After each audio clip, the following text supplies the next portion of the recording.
साधु और चूहा, पंचतंत्र की कहानी। जय श्री कृष्ण दोस्तों, हमारे YouTube चैनल में आपका स्वागत है। दोस्तों, इस वीडियो में आज की कहानी बहुत ही ज्ञानवर्धक होने वाली है। दोस्तों, आज मैं आपके लिए पंचतंत्र की एक बेहतरीन कहानी लेकर आई हूँ। पंचतंत्र की कहानियों की खासियत है कि वे बड़ी सिंपल सी होती है, लेकिन बड़ा गहरा सबक और अच्छी बातें हमें सिखाती है।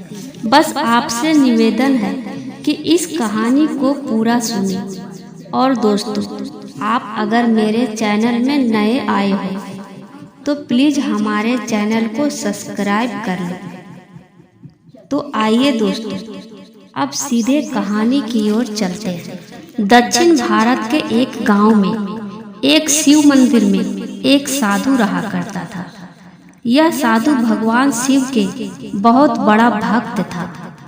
यह मंदिर गांव में था, इसलिए साधु दिन में भिक्षा मांगने के लिए शहर जाता और जरूरत से थोड़ी ज्यादा भिक्षा मांगकर शाम को फिर से मंदिर लौट आता था। साधु अपनी मांगी हुई भिक्षा में से अपने जरूरत के हिसाब से अपने लिए रखता और बाकी का मंदिर की देखभाल और साफ सफाई में उसका साथ बटा रहे कामगारों के लिए खाने के लिए दे देता। साधु अपने हिस्से का खाना थोड़ा सा खाता और थोड़ा सा एक टोकरी में रख देता ताकि बाद में खा सके। लेकिन साधु जिस कुटिया में रहता था, उस कुटिया में एक चूहा भी था और यह चूहा साधु के खाने की टोकरी से हर दिन कुछ चुराकर खा लेता। खाने को चूहे से बचाने के लिए साधु ने कई उपाय किए थे, जैसे कि साधु कभी कभी उस चूहे को छड़ी से भगाने की कोशिश करता या खाने की टोकरी को ऊंचाई पर रखता। हर बार अलग अलग जगह पर टोकरी रखता, फिर भी किसी न किसी तरह चूहा उस टोकरी में से खाना चुराने में कामयाब हो ही जाता था। साधु यह देखकर हैरान था कि कैसे एक छोटा सा चूहा इतना चतुर और आत्मविश्वास से भरा हो सकता है। एक दिन साधु इस चूहे को छड़ी से भगाने में व्यस्त था। तभी उसके द्वार पर उसका गुरु आया। गुरु काफी देर तक वहीं खड़ा रहा, लेकिन जब साधु ने उस पर ध्यान नहीं दिया तो गुरु गुस्सा होकर यह कहकर जाने लगा, अब आगे से मैं कभी तुम्हारा घर नहीं आऊंगा। तब साधु ने भागते हुए रोका। साधु ने अपने गुरु से माफी मांगी और उन्हें चूहे का सारा प्रकरण समझाया। चूहे के बारे में जानने के बाद गुरु ने साधु से कहा कि जरूर उस चूहे ने पहले से काफी सारा खाना जमा कर करके रखा है, इसलिए उसका आत्मविश्वास इतना पक्का है।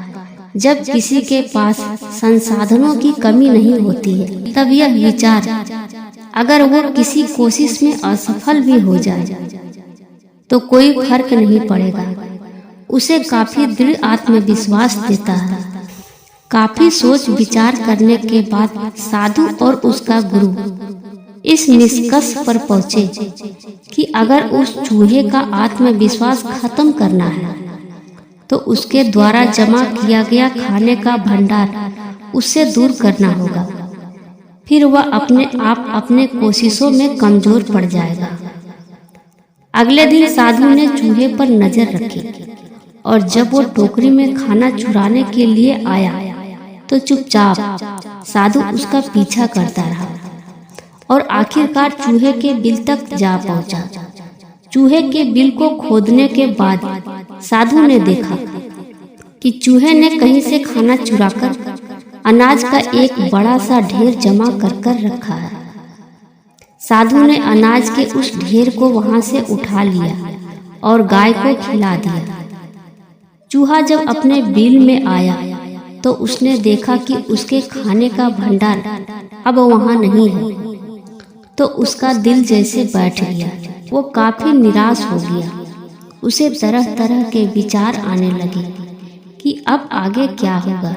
नकारात्मक विचार उसके दिलो दिमाग में इस तरह हावी हो गए कि धीरे धीरे वह अपना आत्मविश्वास खोने लगा। चूहे ने किसी तरह अपने आप को संभाला और फिर से साधु के कुटिया में खाना चुराकर अपना भंडार तैयार करने का निर्णय लिया। चूहा साधु के कुटिया में पहुंचा तो हमेशा की तरह साधु ने खाने की टोकरी कुछ ऊंचाई पर रखी थी, लेकिन अब की बार चूहा काफी धीरे धीरे और कांपते हुए उस टोकरी तक पहुंच पाया था।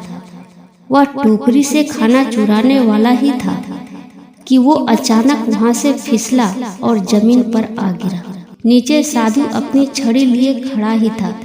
जैसे तैसे चूहा अपनी जान बचाकर वहां से भागा और उस दिन के बाद कभी भी चूहा साधु का खाना चुराने के लिए नहीं आया। दोस्तों, पंचतंत्र की इस मजेदार कहानी को अगर हम अपने जिंदगी के साथ जोड़कर देखें तो चूहे का जमा किया गया वह भंडार हम अपनी संपत्ति या बैंक बैलेंस के साथ कंपेयर कर सकते हैं।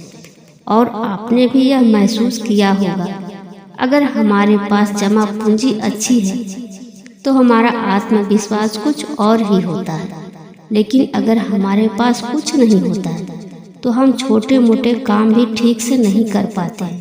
हमेशा किसी न किसी तरह की सुरक्षा का विचार हमारे दिमाग में रहता है और ऐसे असुरक्षा के विचार हमें आगे बढ़ने नहीं देते। दोस्तों, ये कहानी से आपको क्या सीख मिली हमें कमेंट बॉक्स में ज़रूर बताइए और मेरे वीडियो को लाइक कीजिए, चैनल को सब्सक्राइब। फिर मिलते हैं एक नई कहानी के साथ एक नई वीडियो में। वीडियो देखने के लिए धन्यवाद।